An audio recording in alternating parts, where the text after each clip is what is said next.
उम्मीद करता हूँ आप लोग बिल्कुल अच्छे होंगे और 100% देकर आप लोग अपना स्टडी कर रहे होंगे जी। कोई भी आपको दिक्कत और परेशानी नहीं हो रहा होगा जी स्टडी करने में जी, क्योंकि आपका क्लास बिल्कुल मैं कंटिन्यू कर दिया हूँ जी, बिल्कुल कंटिन्यू जी। समझ रहे हैं मेरे स्कूल? आज की क्लास में आपका ये चैप्टर क्या हो जाएगा जी, समाप्त हो जाएगा। फिर मेरे स्कूल इसके बाद जो हम 3-4 मेरे स्कूल हमारा जो चैप्टर है इसको समाप्त करने में हम ज़्यादा टाइम नहीं लेंगे जी। समझ रहे हैं? मान के चलिए आपका हार्डली से हार्डली 8 क्लास, मतलब इस चैप्टर को जितना मेरे स्कूल में समाप्त करने में टाइम लगा है उतना क्लास लेंगे तो हमारा हमारा 2-3-4 चैप्टर खत्म हो जाएगा जी। समझ रहे हैं? अब 5, ठीक है, और 6 ये दोनों चैप्टर में जितना समय लग जाए, फिर उसके बाद 7-8 को तो हम क्या करेंगे मेरे स्कूल 2 क्लास में समाप्त कर देंगे। समझ रहे हैं?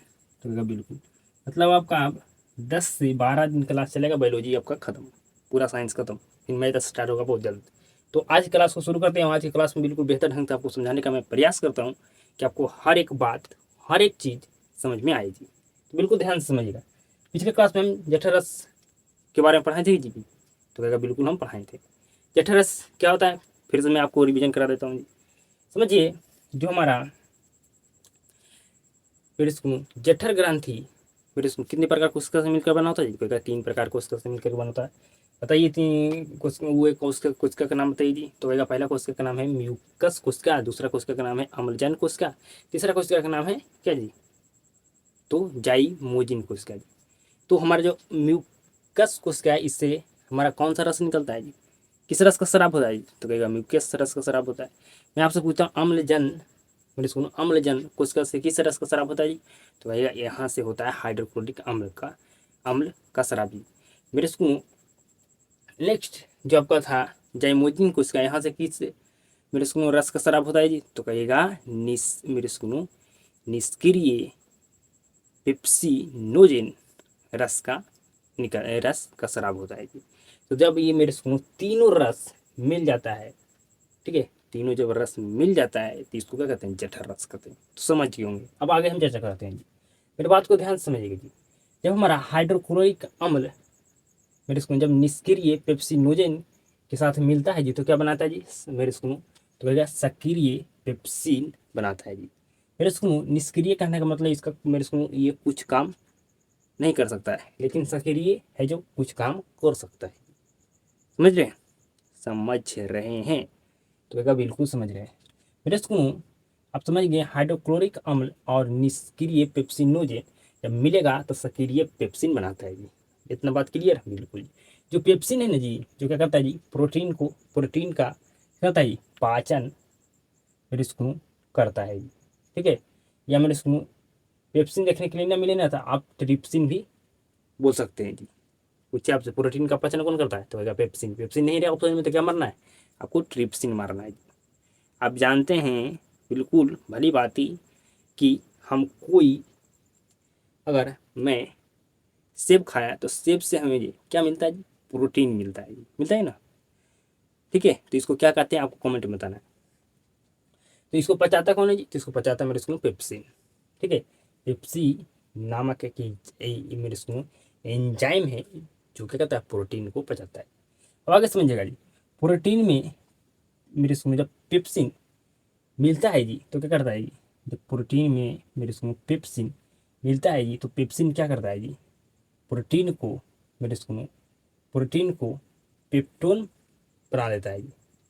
ठीक है, क्या करता है जी? पेप्टोन बना देता है जी। जब मेरे स्कूल प्रोटीन में पेप्सिन मिलता है तो पेप्सिन क्या करता है? मेरे स्कूल प्रोटीन को इसको पेप्टोन बना देता है जी। क्या बना देता है जी? पेप्टोन बना देता है, मेरे स्कूल बना देता है। ठीक है, समझिए बिल्कुल जी। मेरे स्कूल अब जानते हैं हाइड्रोक्लोरिक अम्ल हमारा अम्ल जन कोशिका से निकलता है जी। ये क्या करता है मेरे स्कूल? मेरे बात ध्यान से समझिएगा। ये जीवाणु नाशक की तरह काम करता है जी। किसकी तरह जी? जीवाणु नाशक की तरह ये काम करता है हाइड्रोक्लोरिक अम्ल जी। समझ रहे हैं? बिल्कुल समझ रहे हैं। ये सेल हमारे पेट में क्या करता है जी? बैक्टीरिया को मारता है। मतलब हाइड्रोक्लोरिक अम्ल है ना, ये हमारे पेट में किसको मारता है जी? बैक्टीरिया को मारता है जी। किसको जी? तो बैक्टीरिया को मारता है। आप जानते हैं मेरे स्कूल HCl इतना खतरनाक होता है ना जी कि अगर आप ब्लेड को रख दीजिएगा ना तो 5 मिनट में गला देगा जी। आगे ये समझाते हैं। मेरे बात को ध्यान से समझिएगा, मेरे बात को बिल्कुल ध्यान से समझिएगा।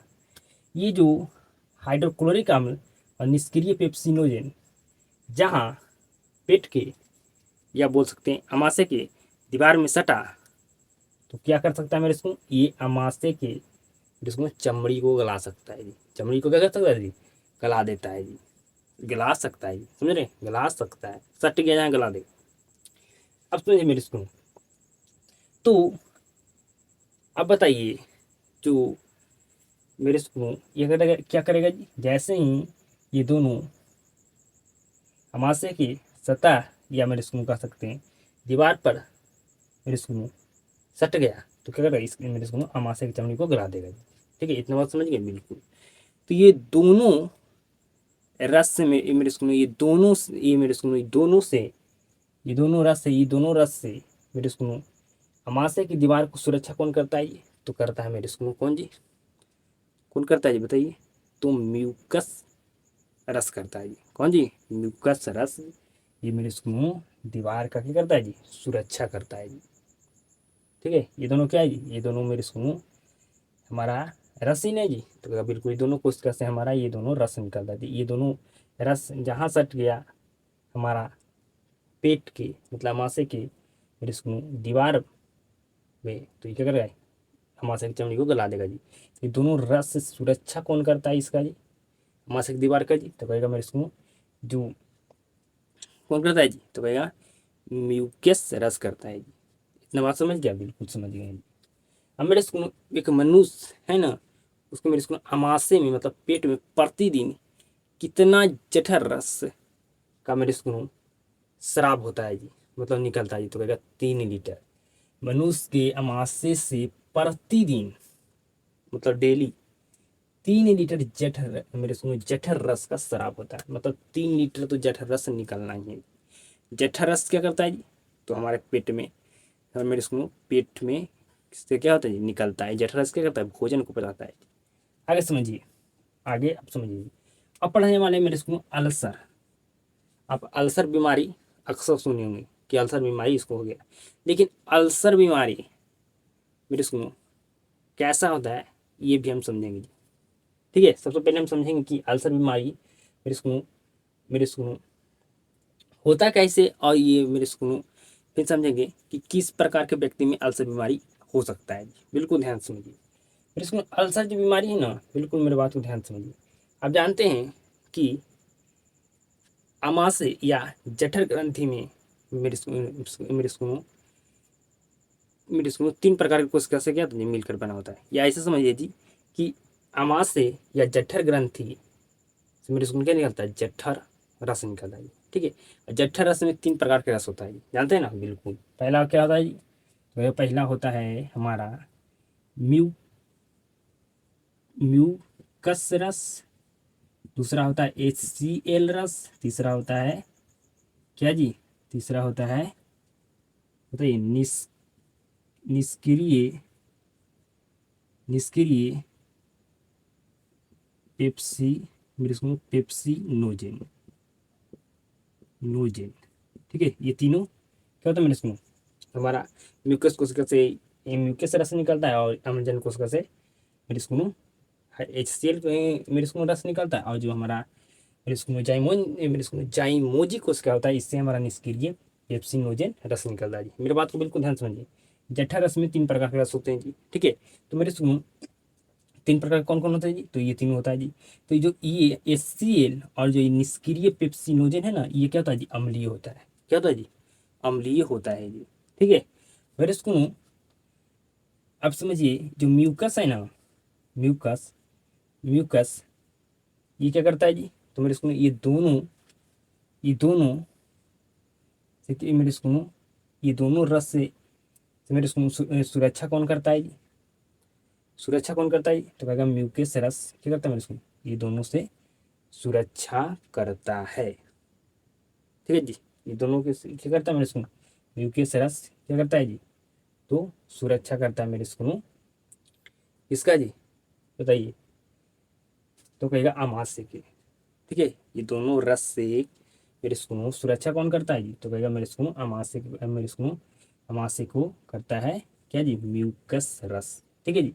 अल्सर बीमारी मेरे सुनो क्या होता है जी, हमारे अमाशय में होता है जी। इसमें जी, तो अल्सर बीमारी किसमें होता है जी, तो क्या मेरे सुनो हमें ये दोनों जो ये अल्सर बीमारी है जो क्या करता है जी, मेरे सुनो क्या करता है जी, तो मेरे सुनो ये मेरे सुनो क्या करता है जी, मेरे सुनो अल्सर बीमारी हमारे क्या होता है जी, मेरे सुनो किसमें आपको होता है जी, तो कहेगा अमाशय में होता है। किसमें, अमाशय में जी। समझ गए मेरे सुनो, मेरे बात को यहाँ पर ध्यान से समझिए जी, मेरे बात को ध्यान से समझिए। हम आपको यहाँ पर समझाए थे मेरे सुनो कि जो ये दोनों से रक्षा कौन करता है मेरे सुनो, तो अमाशय की दीवार को जी, तो कहेगा म्यूकस करता है जी। ठीक है, अमाशय की दीवार को रक्षा करता है म्यूकस जी, अमाशय को नहीं। ठीक है, अब यहाँ पर समझिए मेरे सुनो, ये दोनों क्या है, अम्लीय है। ठीक है, ये दोनों अम्लीय है। तो मेरे सुनो क्या होगा, अमाशय में मेरे सुनो जब अम्लीय मेरे सुनो मेरे सुनो क्या होगा जी, अम्लीय बढ़ेगा तो एक मेरे सुनो म्यूकस रस क्या होगा जी, घट जाएगा जी। घटेगा नहीं, जब अम्लीय रस म्यूकस में घट जाएगा, मेरे सुनो बढ़ जाएगा, तो क्या होगा जी, म्यूकस रस हम बिल्कुल घटना है। ठीक है, बिल्कुल घटना है जी, मतलब 10 गो चोर है, 2 गो बॉडीगार्ड है, तो पक्का ही चोरी होना है। ठीक है, तो क्या होगा जी, घट गया, तो घट गया मैंने, तो ऐसा स्थिति में क्या होगा, ऐसा स्थिति में क्या होगा, मेरे सुनो मेरी बात को बिल्कुल ध्यान से समझिएगा। ऐसा स्थिति में क्या होगा जी, हमारे मेरे सुनो अमाशय में मेरे सुनो धब्बा धब्बा गोलाकार का क्या हो जाएगा जी, निशान बन जाएगा, ये निशान। और इसी निशान को क्या कहते हैं जी, अल्सर बीमारी कहते हैं। इसी निशान को कहते हैं जी, अल्सर बीमारी कहते हैं। और मेरे सुनो जब अल्सर बीमारी बड़ा होने मेरे सुनो अल्सर बीमारी है जी। ठीक है, और मेरे सुनो ये बड़ा होकर के बन जाता है जी, कैंसर बन जाता है। क्या बन जाता है जी, कैंसर बन जाता है जी। यहाँ तक बात समझ में आ गया कि मेरे सुनो अल्सर बीमारी कैसे होता है जी, तो कहेगा बिल्कुल कैसे होता है, समझ गए बिल्कुल। अब किस व्यक्ति में होता है मेरे सुनो ये भी हम बताएंगे। ठीक है, तो आप समझ गए कि अल्सर बीमारी कैसे होता है, तो कहेगा बिल्कुल हो गए समझिए। फिर से समझा देंगे, बिल्कुल समझ लेंगे। आप जानते हैं कि जठर ग्रंथि से मेरे सुनो या आमाशय ग्रंथि से हमारा जठर रस निकलता है। जठर रस में 3 प्रकार के रस होते हैं जी। कौन कौन जी, अब जाते देख रहे हैं, मेरे सुनो म्यूकस रस, एसिड रस, ये निष्क्रिय पेप्सिनोजेन रस।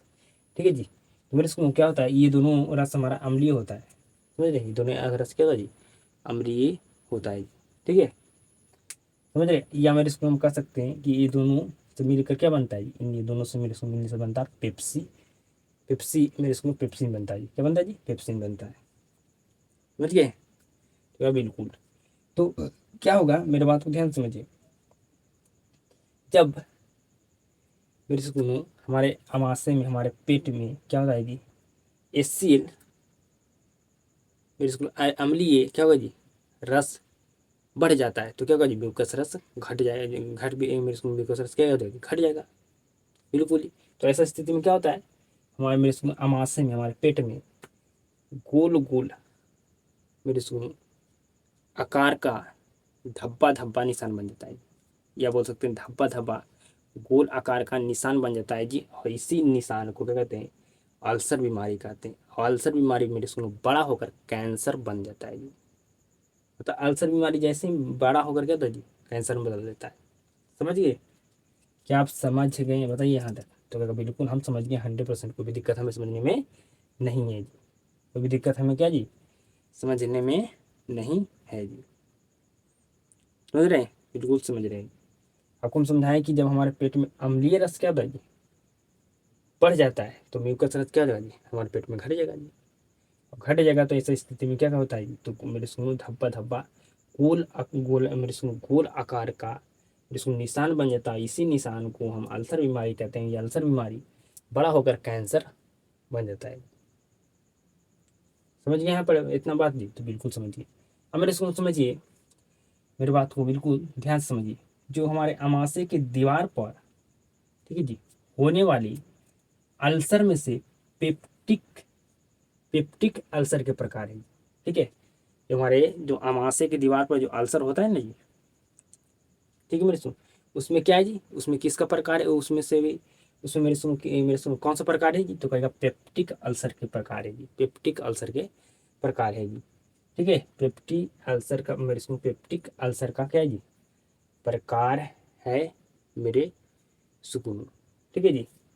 अब समझिए कि जो अल्सर बीमारी होता है किस व्यक्ति में होता है, तो अल्सर बीमारी मेरे सुनो उस व्यक्ति में होता है जो ज़्यादा देर तक क्या रहता है जी, भूखा रहता है। ठीक है, ज़्यादा देर तक क्या होता है जी, भूखा रहता है, उस व्यक्ति में अल्सर बीमारी होता है जी। उस व्यक्ति में क्या होता है जी, अल्सर बीमारी होने का होता नहीं होने मेरे सुनो, अल्सर बीमारी होने का होता है जी, संभावना होता है। जो आदमी क्या होता है जी, देरी तक भूखा रहता है ना, उसमें क्या होता है जी, अल्सर बीमारी होने का क्या जी, संभावना होता है। तो उम्मीद करता हूँ यहाँ तक आपको समझ में 100% आ गया होगा जी। अब हम इसके आगे बढ़ते हैं।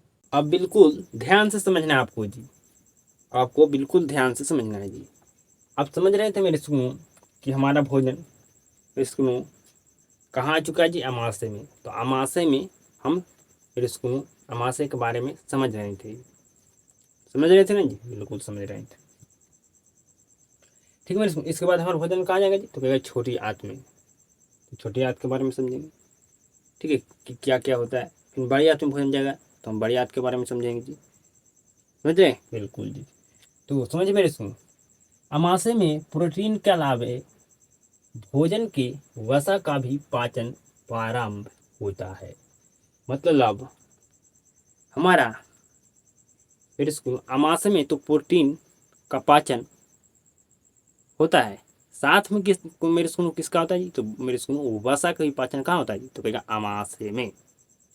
एक एक बात को ध्यान से समझिए। मेरे स्कूल कार्बोहाइड्रेट का पाचन कहाँ मेरे स्कूल होता है जी, तो कहेगा मुख गुहा में। समझे, अमाशय में मेरे स्कूल प्रोटीन का पाचन होता है जी, साथ में क्या होता है जी, वसा का भी पाचन होता है। समझ रहे हैं, भोजन के वसा का भी पाचन होता है। अब पूछे प्रोटीन को कौन पचाता है मेरे इसको प्रोटीन को मेरे इसको पाचन कौन करता है जी, अमाशय में हमारे अमाशय में प्रोटीन का पाचन कौन करता है। तो सिंपल सी बात बता सकते हैं कि पेप्सिन करता है या ट्रिप्सिन करता है। इतना बात समझ में आ गया, बिल्कुल जी, समझ रहे हैं, बिल्कुल समझ रहे। यहाँ से ऑब्जेक्टिव प्रश्न कैसे पूछेगा, समझ रहे हैं मेरे इसको, तो बिल्कुल समझ रहे। आपसे पूछेगा मेरे इसको कि वसा में प्रोटीन का पाचन मेरे इसको सॉरी अमाशय में प्रोटीन का पाचन कौन करता है, तो कहेगा पेप्सिन। पूछेगा मेरे इसको कि अमाशय में भोजन के वसा का अमाशय में मेरे इसको आपसे पूछेगा इस तरह से प्रश्न जी कि अमाशय में मेरे इसको किस मेरे इसको अमाशय में प्रोटीन प्रोटीन के पाचन के साथ और किसका पाचन होता है, तो कहेगा वसा का जी। समझ रहे हैं, बिल्कुल। यहाँ वसा का अंशतः पाचन एंजाइम गैस्ट्रिक लाइपेज के द्वारा होता है जी। अब मेरे बात को ध्यान समझिए, यहाँ से कैसे आपसे मेरे सुनो प्रश्न पूछेगा जी। हर एक चीज़ से तो प्रश्न नहीं पूछेगा, लेकिन आपसे हम बता रहे हैं कैसे प्रश्न पूछेगा जी। कुछ कुछ मेरे स्कूल जो हम पढ़ रहे हैं यहाँ से मेन कोई मेरे स्कूल मेन प्रश्न भी होता है जी। ठीक है, कौन कौन होता है ये भी हमको बताते रहेंगे, समझिए। आपसे पूछेगा ना कि वसा का पाचन किसके द्वारा होता है, तो आप बता सकते हैं कि लाइपेज के द्वारा होता है। ये प्रश्न पूछता है जी। अब मेरे स्कूल यहाँ पर कहा जा रहा है कि जो वसा का पाचन होता है ना अमाशय में, ये अंशतः होता है, मतलब समझ रहे हैं? मतलब थोड़ा सा, एक मेरे सुनो एक होता है पूर्ण पाचन, मतलब क्या होगा जी, मेरे सुनो पूरा पाचन हो गया जी। समझ रहे, पूर्ण मतलब क्या होगा जी, मतलब पूरा हो गया। अंशतः मतलब थोड़ा सा, समझे, तो यहाँ पर क्या होता है, थोड़ा सा पाचन होता है मेरे सुनो किसका जी, तो वसा का। और किस मेरे सुनो एंजाइम, आपसे नहीं पूछा गया एंजाइम किस एंजाइम के द्वारा, सिर्फ आपसे पूछेगा किसके द्वारा, तो कहेगा लाइपेज के द्वारा। आगे समझ लीजिए, गैस्ट्रिक लाइपेज वसा को वसा अम्ल तथा ग्लिसरॉल में बदलता है जी। जो मेरे सुनो ये जो लाइपेज है ना, वो वसा को क्या कहता है जी, वसा का अम्ल में बदलता है तथा ग्रीष्म मेरे स्कूल क्या कहता है, ग्रीष्मकाल में मेरे स्कूल ग्रीस मेरे स्कूल ग्रीस मेरे स्कूल ग्रीस रोल में बदलता है। समझ रहे हैं? ये वर्षा को किस में बदलता है, वर्षा का आम्ल तथा किस में बदलता है जी, ग्रीस मेरे स्कूल ग्रीस से रोल में बदलता है जी, ग्रीस रोल में बदलता है जी, इसमें ग्रीस रोल में बदलता है जी। समझ गए बिल्कुल जी। मतलब जो इलाई पेज है ना, ये वसा को किस में बदलता है जी, तो वसा का अम्ल साथ में ग्रीस रोल में बदलता है जी। समझ गए होंगे। अमाशय में अब भोजन गाढ़ मेरे क्या जी, गाढ़ लाई लई की तरह हो जाता है जी। मतलब लई की तरह, मतलब अब देखें मेरे सुनो, यहाँ पर भोजन क्या होगा जी मेरे सुनो, यहाँ पर भोजन क्या होगी, सना के जैसा हो गया जी। ना होता है कोई चीज़ को जब आपको मेरे सुनो कैसे मेरे सुनो कोई चीज़ सना जाता है जी, मान के चलिए हमें आए मेरे सुनो आए आटा नहीं बेसन देखें तो क्या बिल्कुल, तो जब बेसन जब फुलौड़ी बनाने के लिए होता है तो क्या होता है, बेसन आटा एक साथ मिल जाता है जी, तो ठीक है उस तो मिक्सिंग हो गया जी। ठीक है, हो जाता नहीं बिल्कुल, हम क्या करते हैं मिक्सिंग कर दें। समझ रहे? तो यहाँ पर वैसे जी क्या होता है, भोजन यहाँ लय की तरह हो जाता है। मतलब मेरे इसको क्या हो गया जी, यहाँ पर मेरे इसको क्या हुआ जी, यहाँ पर भोजन हो गया लय की तरह। मतलब मेरे इसको ये सना की तरह जी। कैसे हम बेसन बनाने के लिए इसको फुलौड़ी बनाने के लिए बेसन आलू और उसमें प्याज काट के कैसे सानते हैं जी। ठीक है, तो उसी तरह से यहाँ भोजन क्या होगा जी, लय की तरह हो गया जी। मतलब यहाँ पर भोजन सना की तरह हो गया जी। समझ गए बिल्कुल जी, जिसे काइम कहते हैं जी। जो मेरे सुनो जी भोजन हमारा लय की तरह हो गया, इसको क्या कहते हैं, इसको कहते हैं काइम। काइम, समझ रहे हैं? जो भोजन हमारा लय की तरह हो गया, इसको क्या कहेंगे, इसको कहेंगे काइम। समझ में आ रहा है जी, बिल्कुल समझ में आ रहा है जी। अब समझिए, अमाशय के पाइलोरिक छिद्र के द्वारा छोटी आंतों में मेरे सुनो मेरी बात को ध्यान से, अमाशय के पाइलोरिक छिद्र के द्वारा छोटी आंत में भोजन पहुंचता है। अब भोजन कहाँ एंट्री मार लिया जी, तो कहेगा छोटी आंत में आ गया भोजन। अमाशय से हमारा भोजन छोटी आंत में आ गया। समझ मेरे बात को, बिल्कुल समझ गए जी, बिल्कुल समझ गए जी। अब अमाशय में क्या क्या होता है जी, जाने मेरे इसको पिछले क्लास में भी आपको पढ़ाए थे। ठीक है, तो आप पूरा इसको ये अमाशय में भोजन हमारा कैसे पचा, मतलब भोजन के साथ क्या क्या हुआ, इसको जानने के लिए आपको रिवीजन करना पड़ेगा मेरे सुनो। एक बार में पूरा अच्छे तरीके से इसको कंठा से याद नहीं कर सकते, मतलब कंठा से नहीं समझ सकते, इसके लिए आपको रिवीजन चाहिए।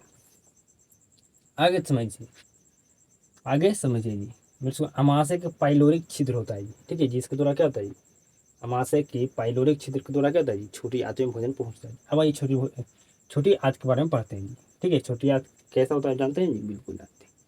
समझिए, आहार नाल का सबसे लंबा अगर भाग पूछा जाए तो कौन है जी, तो कहेगा छोटी आंत।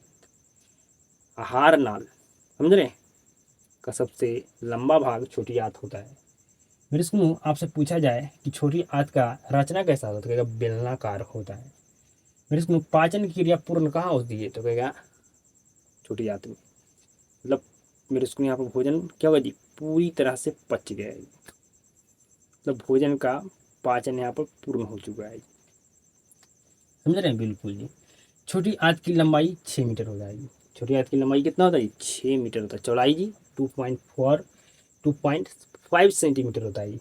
ठीक है, पूछे कि छोटी आंत की चौड़ाई कितनी होती है, तो क्या 2.4 सेंटीमीटर होती है। लंबाई 6 मीटर होती है छोटी आंत की। नेक्स्ट मेरे सुनो, जो आपका ये जो छोटी आंत होता है ना जी, जो मेरे सुनो अलग अलग जंतुओं में क्या होता है जी, मेरे सुनो अलग अलग होती है जी। समझ रहे? भिन्न भिन्न जंतुओं में छोटी आंत की लंबाई अलग अलग होती है। ठीक है, भिन्न भिन्न जंतुओं में मेरे सुनो छोटी आंत की लंबाई क्या होती है, तो अलग अलग होती है। मेरे सुनो समझ रहे हैं? फिर कहा गया है कि जो अलग अलग जंतु है ना, उसमें छोटी आंत की लंबाई क्या होता है जी, अलग अलग होती है। समझ रहे? बिल्कुल समझ रहे, समझ रहे? लंबाई मेरे को समानतः भोजन के प्रकार पर निर्भर करता है। भोजन के प्रकार पर मेरे को क्या करता है, निर्भर निर्भर जी। तो मेरे को मेरे स्कूल क्या कहता है जी, छोटी हाथ की लंबाई मेरे स्कूल निर्भर करता है जी। ठीक है, लंबाई समान मेरे स्कूल लंबाई समानतः भोजन के प्रकार पर निर्भर करता है जी। ठीक है, जिस प्रकार का भोजन होगा उस प्रकार के मेरे स्कूल, जिस प्रकार का मेरे स्कूल अलग अलग जंतु होता है तो अलग अलग प्रकार का भोजन करते हैं। ठीक है, तो उसको भोजन के प्रकार पर उसका क्या होता है, छोटी आंत की लंबाई होती है। समझ गए बिल्कुल जी। अब समझिए मेरे स्कूल शाकाहारी जंतु में छोटी आंत की लंबाई क्या होती है जी, तो कहेगा बड़ी होती है। और मांसाहारी मेरे स्कूल जंतुओं में क्या होती है, छोटी आंत की लंबाई कम होती है। कैसे होता है ये समझने ना आपको, तो कहेगा बिल्कुल। शाकाहारी जंतुओं में छोटी आंत की लंबाई अधिक होती है जी, ताकि सेलुलोज का पाचन ठीक से हो सके जी। फिर इसको यहाँ पर समझिए ये घास है जी। ठीक है, ये हमारे पास क्या है जी, तो ये हमारे पास घास है। ठीक है, ये हमारे पास क्या है जी, तो ये हमारे पास घास है जी। ठीक है, ये हमारे पास घास है और ये हमारे पास मांस है जी। ठीक है, समझ रहे। तो पाचन होने में किसका ज़्यादा समय लगेगा जी, तो कहेगा मेरे इसको मांस का नहीं, यहाँ पर घास का लगेगा। कैसे लगेगा जी, क्योंकि इसमें एक मेरे इसको कोशिका होता है जिसका नाम है सेलुलोज। ठीक है, ठीक है जी, तो इसका पाचन होने में अधिक समय लगेगा, इसको कम लगेगा मेरे इसमें। तो इसमें जो छोटी आंत की लंबाई क्या होती है, अधिक होती है, और इसमें छोटी आंत की लंबाई क्या है मेरे इसमें कम होती है, क्योंकि इसका मेरे इसमें पाचन आसानी से हो जाता है जी। तो आगे लिखा हुआ है मेरे इसमें कि आप देखें शाकाहारी जंतु में कहते हैं छोटी आंत की लंबाई अधिक होती है, ताकि कि सेलुलोज इसमें पाचन क्या जी ठीक से हो।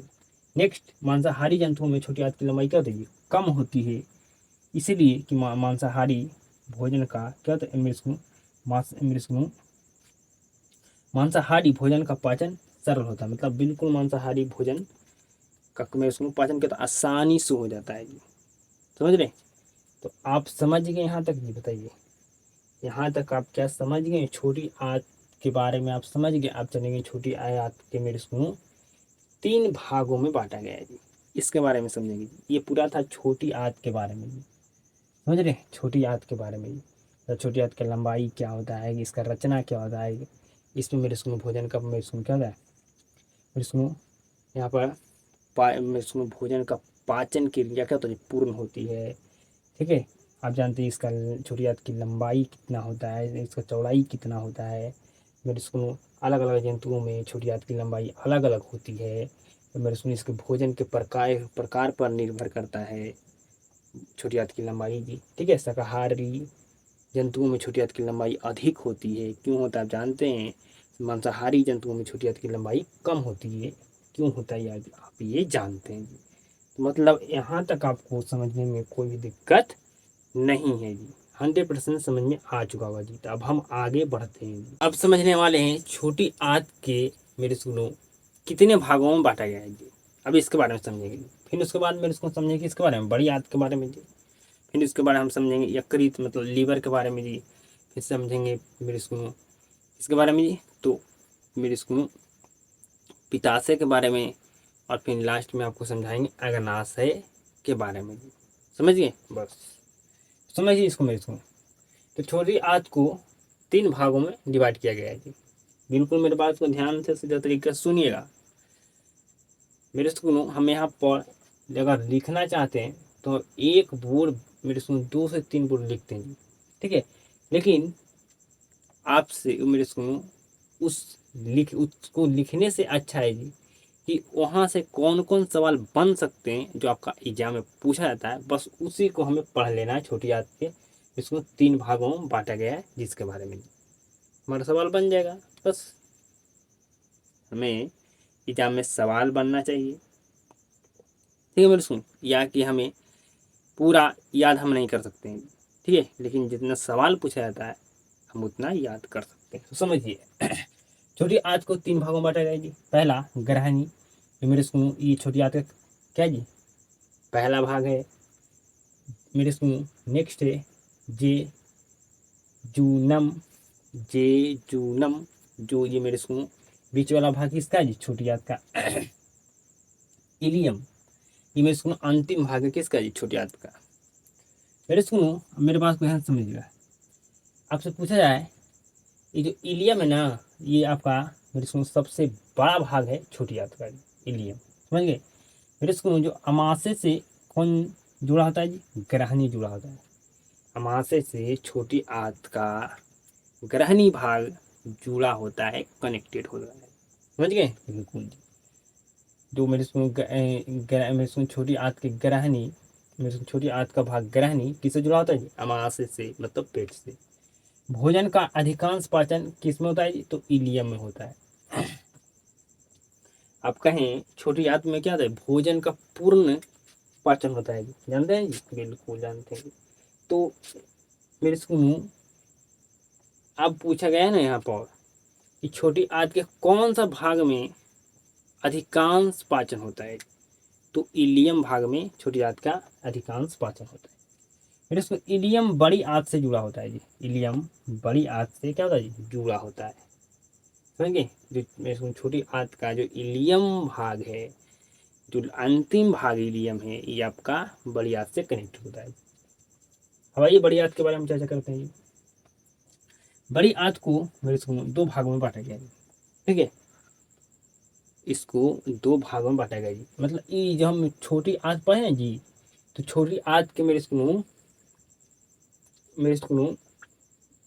छोटी आंत के इलियम भाग में क्या हो जी? भोजन का मेरे स्कूल पाचन पूरी तरह से हो गया। जो अपचा भोजन है मेरे स्कूल, जो कहाँ हमारा जाता है? तो जाता है मेरे स्कूल बड़ी आंत के रेक्टम में जमा होता है। समझ गए? पचा हुआ भोजन कहाँ जमा होता है जी? तो कहेगा बड़ी आंत के इलियम में। और अपचा हुआ भोजन कहाँ जमा होता है? तो बड़ी आंत में, इसको बड़ी आंत के रेक्टम में। ठीक है, छोटी आंत के इलियम में पचा हुआ भोजन जमा होता है, अपचा हुआ भोजन बड़ी आंत के रेक्टम में। आगे समझिए जी, बड़ी आंत को दो भागों में बांटा गया जी। पहला कोलम और दूसरा रेक्टम। ठीक है जी। मेरे इसको छोटी आंत और बड़ी आंत को मेरे इसको सिक्कम जोड़ता है जी। ठीक है, मेरे इसको आपसे पूछेगा बड़ी और छोटी आंत को कौन जोड़ता है? तो कहेगा सिक्कम जोड़ता है। नेक्स्ट, सिक्कम के शीर्ष मेरे इसको शीर्ष, ध्यान समझिए, सिक्कम के शीर्ष पर, ठीक है, सिक्कम के शीर्ष पर अंगुली जैसी रचना किसका होता है जी? एपी मेरे इसको अपेंडिक्स का होता है जी। किसका जी? अपेंडिक्स का होता है जी। अपेंडिक्स का मेरे इसको सिक्कम के शीर्ष पर अंगुली जैसी संरचना, मेरे इसको अंगुली जैसी रचना किसका होता है जी? मेरे इसको एपी मेरे इसको किसका होता है जी? अपेंडिक्स का होता है जी। अपेंडिक्स का होता है जी। ठीक है, समझ गए मेरे इसको? बिल्कुल समझ गए मेरे इसको। अगर पूछा मेरे इसको शरीर, मेरे इसको हमारे शरीर का अवशेषी अंग कौन है जी? तो भैया मेरे इसको मेरे इसको अपेंडिक्स है। मतलब मेरे इसको कोई काम का नहीं है। ठीक है मेरे इसको, समझ रहे हैं? अवशेषी मतलब समझते हैं? अवशेषी अंग किसको कहते हैं? जो हमारे शरीर में इसको क्या है जी? कोई हमारे शरीर में कोई काम का नहीं। ठीक है, पचे हुए भोजन आप जानते हैं मेरे इसको अवशोषण मतलब क्या जी? जमा। ठीक है जी, अब मेरे इसको पचे हुए भोजन का अवशोषण छोटी आंत के इलियम में होता है। अब पचे हुए भोजन का अवशोषण मतलब जमा बड़ी आंत के रेक्टम में होता है। हमारा क्लियर हो गया जी कि हमारा भोजन मेरे इसको पहले मुख गुहा में भोजन हमारा मेरे इसको पहले भोजन कहाँ खाते हैं? मेरे इसको कहाँ मार जाता है? तो मुख गुहा में। मुख गुहा से कहाँ जाता है? तो आपको हम समझाएं कि मुख गुहा से जाता है कहाँ?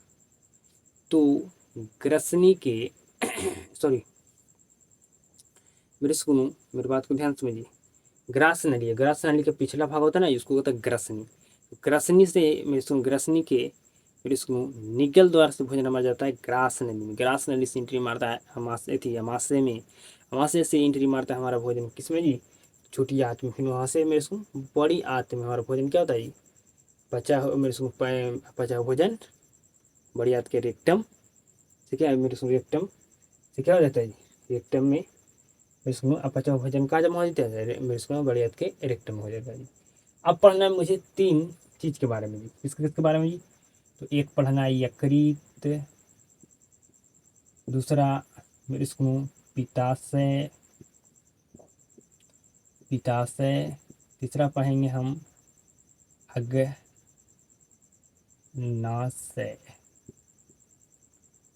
ठीक है जी, अग्नाशय। ये तीन चीज के बारे में पढ़ना मेरे स्कूल, तीनों हम पढ़ा देंगे, हमारा चैप्टर समाप्त हो जाएगा। ठीक है, तो अब हम इस तीनों के बारे में मेरे स्कूल आपको हम पढ़ाते हैं। अब बिल्कुल ध्यान से समझिएगा जी, बिल्कुल ध्यान से अब आपको समझना है, समझिए जी। तो आप पढ़ने वाले किसके बारे में जी, यकृत के बारे में, जिसको क्या कहते हैं, लीवर कहते हैं अंग्रेजी में। समझिए मेरे स्कूल, शरीर का सबसे बड़ी ग्रंथि किसको कहा गया जी, मेरे स्कूल कौन है जी, तो कहेगा यकृत है, लीवर है। मेरे स्कूल इसका वजन कितना होता है जी, 1.4 के या 1.5 के होता है जी। नेक्स्ट मेरे स्कूल यकृत से क्या निकलता है जी, तो कहेगा पित्त निकलता है। मेरे स्कूल पित्त हमारा पित्ताशय में जमा होता है, इसमें जी पित्ताशय में जमा होता है। मेरे स्कूल समझिए पित्त कैसा होता है जी, तो कहेगा गाढ़ा होता है। ठीक है जी, एवं पूछिए आपका पित्त का रंग कैसा होता है जी, तो कहेगा हरा रंग का होता है जी। अब देखे ना मुर्गा, मेरे को देखे ना पित्त को जी, तो कहेगा बिल्कुल। जब आप देखिएगा कोई, मेरे को जब देवता का खस्सी पड़ता है तो देखिएगा उसमें हरा रंग का पित्त होता है जी। या मुर्गा को कोई काटता है तो देखिएगा उसमें हरा रंग का पित्त होता है जी। मछली कोई काटता है देखिए उसमें हरा रंग का पित्त होता है जी। ठीक है, हरा रंग का जो होता है ना उसको कहते हैं पित्त। ठीक है जो कैसा होता है, ये बिल्कुल गाढ़ा होता है। आगे समझिए, का क्षारीय द्रव है जी। ठीक है जी, क्या है जी, तो क्षारीय द्रव है, समझ रहे हैं। पीत गाढ़ा है एवं हरा रंग का, ये क्या है जी, तो ये क्षारीय द्रव है। क्या है जी, क्षारीय द्रव है। ठीक है जी, इसमें कोई एंजाइम नहीं होता है। ठीक है जी, पीत में हमारा कोई भी एंजाइम, मेरे को एंजाइम नहीं होता है। ठीक है जी, एंजाइम का काम क्या होता है जी, पचाना। मेरे को आपको हम बताए थे कि मेरे को एपी, मेरे को अपेंडिक्स, मेरे को हमारा शरीर में मेरे को कोई काम का नहीं होता है। मेरे को ये हमको गलत आपको बताए थे। मेरे को अपेंडिक्स, मेरे को जो हमारा शरीर में क्या होता है, मेरे को कोई भी उपयोग का नहीं होता है। ठीक है, कोई काम का नहीं, कोई उपयोग का नहीं होता है। आगे समझिए, पित्त के निम्नलिखित दो मुख्य कार्य है जी। पहला ये कहता है मेरे को अम्लीय भोजन को पित्त क्षारीय बनाता है जी। ठीक है जी, जो अम्लीय भोजन है उसको क्या करेगा जी, उसको क्षारीय बना देगा जी, उसको क्षारीय बना देगा जी, समझ रहे। नेक्स्ट पित्त,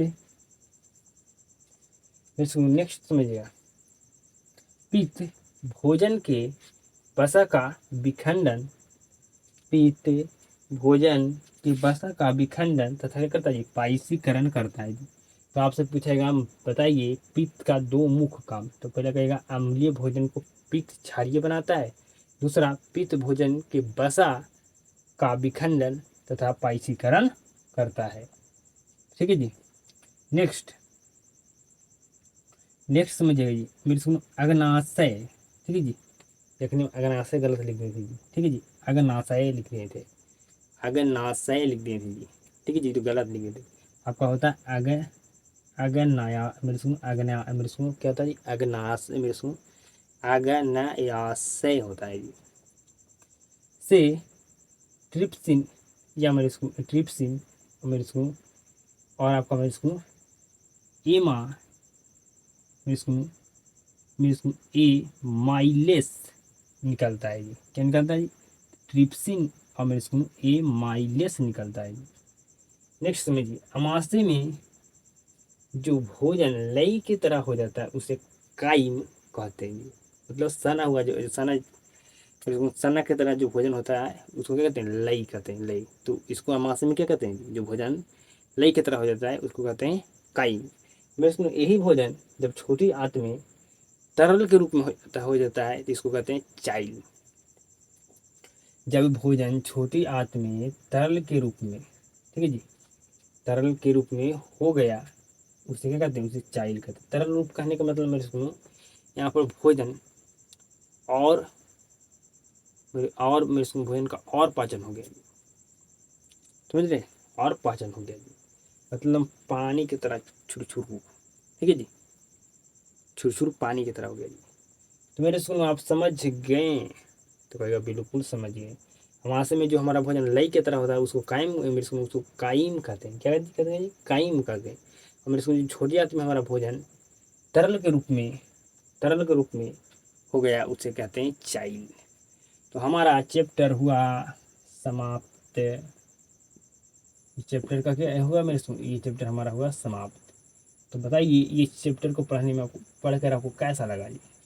बिल्कुल आपको अच्छा लगा होगा जी, बिल्कुल अच्छा लगा होगा जी मेरे सुनो। और इस चैप्टर से आपका सारे सवाल आपसे बनेगा, ठीक है जी, सारे सवाल आपसे बनेगा मेरे सुनो।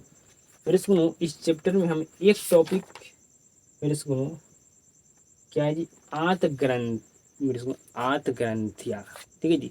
ये आपका नहीं पूछा जाता एग्जाम में, इसलिए इसको आपको नहीं पढ़ाएंगे, ठीक है जी, आंत ग्रंथिया जी, ठीक है। लेकिन हम सारे टॉपिक कवर कर चुके हैं, ठीक है, बिल्कुल। तो ये चैप्टर में आपको जितना समय लगा मेरे सुनो, अब आगे आपको उतना समय हम नहीं लेंगे जी। इस क्लास को मैं इस चैप्टर को समाप्त करने में जितना मैं क्लास लिया हूँ ना, उतना क्लास में आपका हम 3 चैप्टर समाप्त करूँगा जी, समझ रहे? तो आपका ज़्यादा 12 से 10 दिन में आपको बायोलॉजी समाप्त होगा जी। तो उम्मीद करता हूँ आपको क्लास आज का अच्छा लगा होगा जी, कोई भी दिक्कत आज क्लास को समझने में नहीं जी। तो आप सबके साथ अब मुलाकात होता है नेक्स्ट चैप्टर में।